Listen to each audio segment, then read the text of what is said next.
Match number 62।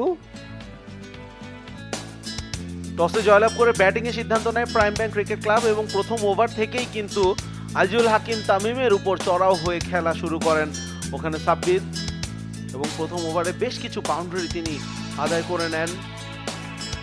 ওই সময় আসলে মনে হচ্ছিল যে তারা অনেক ভালো একটা দিকে যাচ্ছে, কিন্তু আসাদুজ্জামান পায়েলের এই বলটাকে শরীরের বেশ কাছাকাছি থেকে কাট করতে গিয়ে তারপর দীপুকে বোল্ড করেছেন। ইট ওয়াজ এ বিউটিফুল ডেলিভারি মেহেদির কাছ থেকে, ইনিংসের সেরা ডেলিভারি হয়তো আমরা বলতে পারি।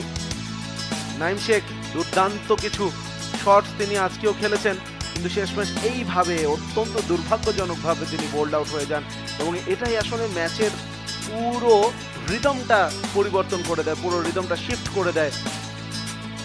প্রতিপক্ষের ফিল্ডারদের কাছ থেকেও আসলে একটু সান্ত্বনা পেয়েছেন। শামীম হাসান পাটোয়ারি আজকে তিনি 7 রানের বেশি করতে পারেননি, বাউন্সারকে নেগোশিয়েট করতে পারেননি ঠিকঠাক মতো। আসাদুজ্জামান পায়েল সেই উইকেটটা তুলে নিয়েছেন।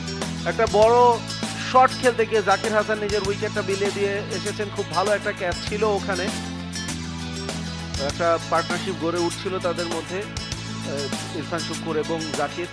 এরপর সাজ্জাদুল হক রিপন এবং ইরফান শুক্কুর ইনিংসের একমাত্র 50 পার্টনারশিপটা তাদের হাত থেকে আসে, তাদের হাত ধরে আসে। ইরফান শুক্কুর 50 করবেন বলে মনে হচ্ছিল, একটা পর্যায়ে মনে হচ্ছিল যে ইনিংসটাকে শেষ পর্যন্ত টেনে নিয়ে যাবেন। অফ সাইডে ভালো কিছু শট আমরা দেখেছি, এরপর সফট একটা ডিসমিসাল, ইরফান শুক্কুর ফিরে যান। এরপর টানা উইকেট পড়তে থাকে। হাসান মাহমুদ বড় শট খেলতে গিয়ে, নাজমুল অপু তিনিও বড় শট খেলতে গিয়ে আউট হন, মিড অনে লং অনে তিনি ধরা পড়েন। খালেদ ক্রস ব্যাট খেলতে গিয়ে বোল্ড আউট হয়ে যান, আকাশে উঠে যায় কিন্তু 6 পেয়ে যান ওখানে। তারপরে একটা লাকি বাউন্ডারি, সাজ্জাদুল হক রিপন দ্বিতীয় ছক্কাটা হাঁকান, তারপরের ওভারেই তিনি যেটা হাঁকিয়েছিলেন, এবং ওই ছক্কা দিয়ে তিনি 50 পূরণ করেন, কিন্তু তারপরেই এক বল পরেই বোল্ড আউট হয়ে যান নাম্বার 11 ব্যাটার নাইম আহমেদ, এবং প্রাইম ব্যাংক ক্রিকেট ক্লাব 203 রানে তারা অল আউট হয়ে যায় 2.5 ওভারের খেলা হাতে রেখে।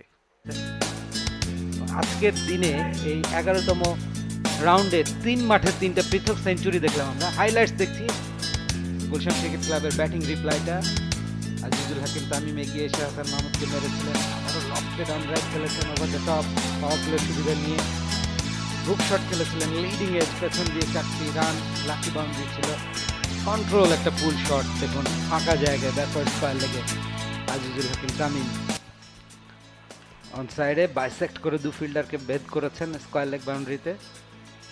কাট শটটা দারুণ ছিল জাওয়াদ আবরারের,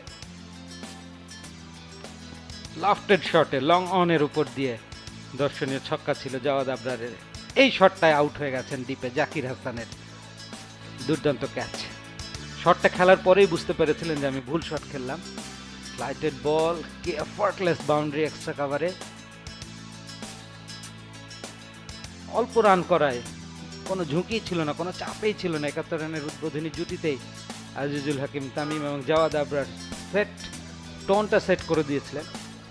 বড় বড় সব শটস খেলেছেন হিটিং আর্কে পেলে আজিজুল হাকিম তামিম,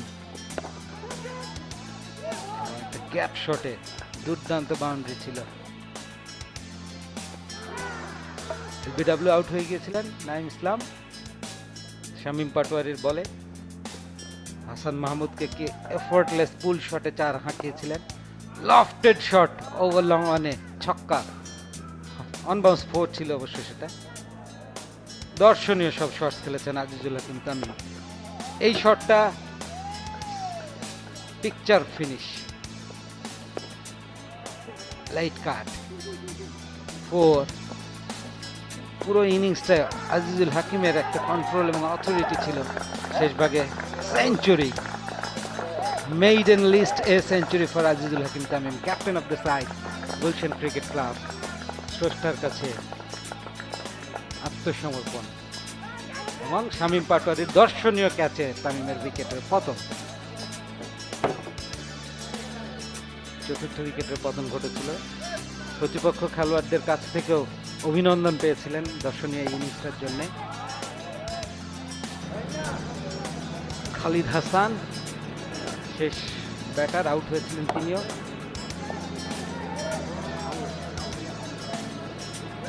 এই যে খালিদ হাসান আউট।